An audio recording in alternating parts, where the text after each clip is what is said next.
So crunchy. Hey friends, I hope your week is off to a great start. Today I want to share with you my recipe for roasted chickpeas. On my Italian weight loss salad video, I mentioned these roasted chickpeas and a lot of you said that you wanted the recipe, so that's exactly what we're doing today. In addition to that crouton seasoning version, we're also going to do a taco spice version, which would be great on my Santa Fe salad.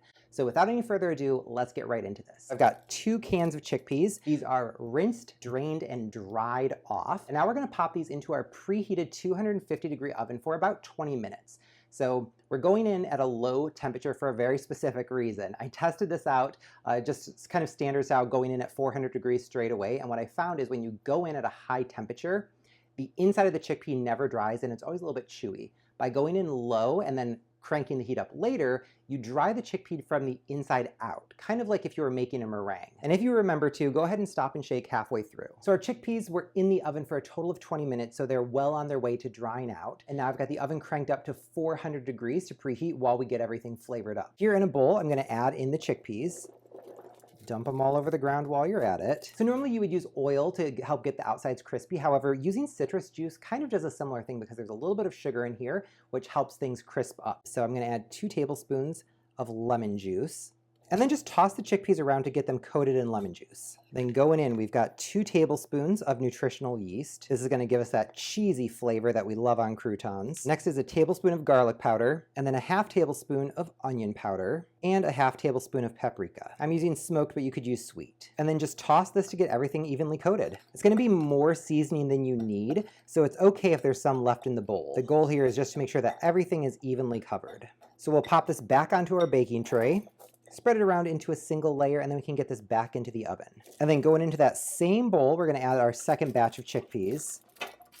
And since we're doing a taco seasoning on these chickpeas, I think that lime juice really works well. However, if you want this to be a little bit more sweet, you could use agave nectar with the lime juice, or just go fully agave nectar. So I'm gonna go 2 tablespoons of lime juice. If you want to use fresh squeezed, by all means, use fresh squeezed. So I'm gonna add in 2 tablespoons of chili powder. This is gonna be the dominant flavor here. 1 tablespoon of garlic powder, ½ a tablespoon of onion powder, and ½ a tablespoon of cumin. And we'll just toss this to get it evenly combined. Back onto the baking tray.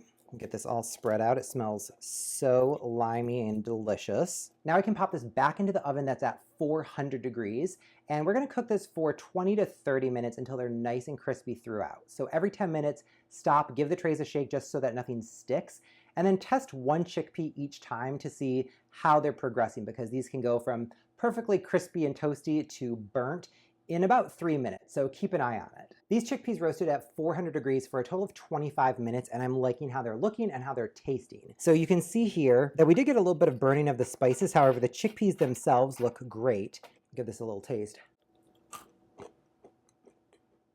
I hope that showed up on microphone. So crispy, they're perfection. Try one of these breadcrumb guys. So you can see that the color on the outside, the spices got nice and golden.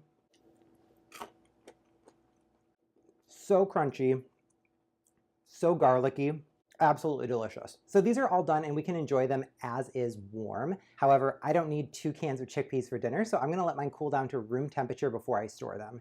It is super important that they're fully at room temperature before you put these in a container. If there is any warmth, even just a whisper, it will make them go soggy when you put a lid on it. So fully at room temperature, let them hang out for an hour. If you put them in the refrigerator, they're gonna go soggy. So the refrigerator is a humid environment, so that will cause condensation on the chickpeas. So these will keep good at room temperature for probably 2 or 3 days. Realistically, you will finish these in 2 days or less, so don't worry about them going bad. I really hope you enjoyed this week's video. If you did, please be sure to give me a big thumbs up and click subscribe. Thank you so much for watching. I'll see you next time.